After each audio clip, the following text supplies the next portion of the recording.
Pag sa buhay ko'y wala ka, aanhin ang pag-ibig. Kung puso ay nag-iisa, sino ang aking tatawagin? So, ikaw muna. Ikaw? Ay, sino ang aking hanapin? Sino ang magpupuno sa aking paglalang? Go nga. Bakit ko? Ano nang makita?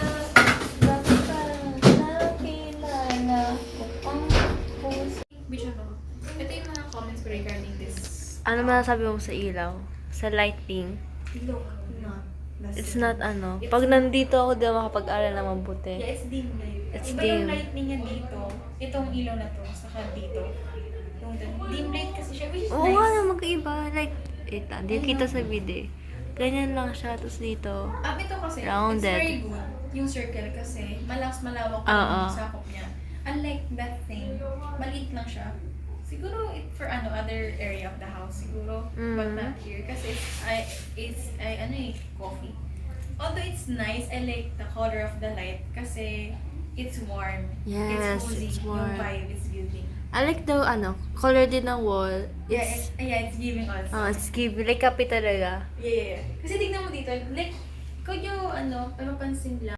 Kapag nalaman workers, kukonti yung percentage ng tao sa Pilipinas na nagtatrabaho. So, good evening guys. And Thursday ngayon. And nalaman na namin kahapon or today na pull out na naman kami. Galing. So, alam ko dapat, diba, dapat elementary ka kami. Tapos napunta kami sa school para maging PCI. And akala namin, tuloy-tuloy na yung magiging PCI. Like, legit, na kami. Nagpa-planning na for next week lessons. Nagpapatingin na yun dapat ako ng gala uniform ko. Tapos nalaman namin, pull out na namin kami. And alam na ba kung saan kami mapupunta? Sa Pasig, Nepro Plus. Hindi sa Marcos Highway, hindi dialysis sa Marikina. And akala namin like biro or parang prank lang, like hindi siya sure kasi never naman nagkaroon ng usually yung duty namin around Marikina and Antipolo lang. Wala ang Pasig. And parang kami yung unang sasalang to, like OMG. Bukod pa for chicken, kami yung unang sasalang nyo doon. So, ayun. Excited ako.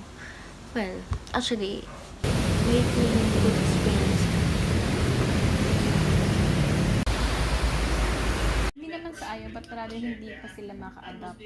And